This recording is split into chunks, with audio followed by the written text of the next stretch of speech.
बिस्मिल्लाहिर्रहमानिर्रहीम। Assistant jail superintendent के syllabus के हवाले से न्यूज़ आई है, आप लोगों के साथ शेयर करेंगे।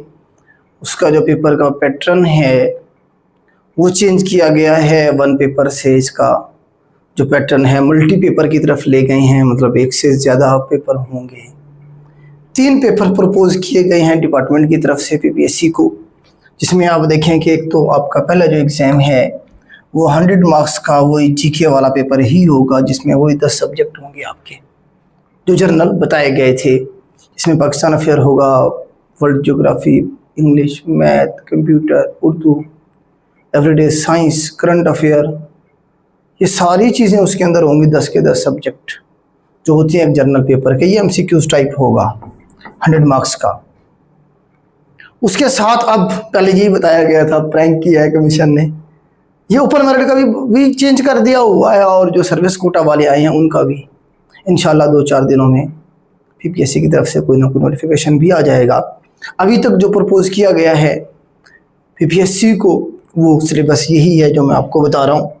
उसके बाद उन्होंने कहा है कि जी आपका 100 मार्क्स का हम इंग्लिश एस्से का पेपर भी लेंगे। जो ओपन मेरिट वाले हैं उनका इंग्लिश में एस्से, और जो सर्विस कोटा वाले हैं उनका उर्दू में ऐसे होगा। ठीक है, अभी तक जो इंफॉर्मेशन है उसके मुताबिक यही है।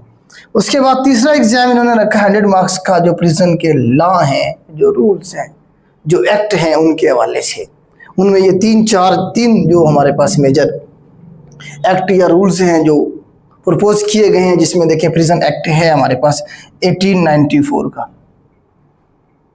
पूरी किताब है, बहुत लेंथी सिलेबस है। ये इस तरह से नहीं करना चाहिए था इन्हें। भाई एक बच्चा अभी फ्रेश है, जो भी ग्रेजुएशन कर गया है, उसने किधर से एक्ट पढ़े होते हैं। चले ऐसे किसी हद तक समझ आती है बात, ठीक है, पहली बात तो वो भी नहीं होना चाहिए। आप एमसीक्यूज टाइप एग्जाम लें, और उसके बाद ये एक्ट वगैरह जब बच्चा आपके पास आ जाता है तो उसकी आप ट्रेनिंग के दौरान बाद में भी वो अपने सारे कर सकता है। अभी से आप एक बच्चे को लगा रहे हैं, पता नहीं वो आगे जाके होता है नहीं होता है, वो एक्ट पढ़ी जा रहा है। क्या यार सिस्टम है। लेकिन क्या करें, इसी सिस्टम में आप लोगों ने गुजारा करना है तो करना पड़ेगा अगर सीट लेनी है तो।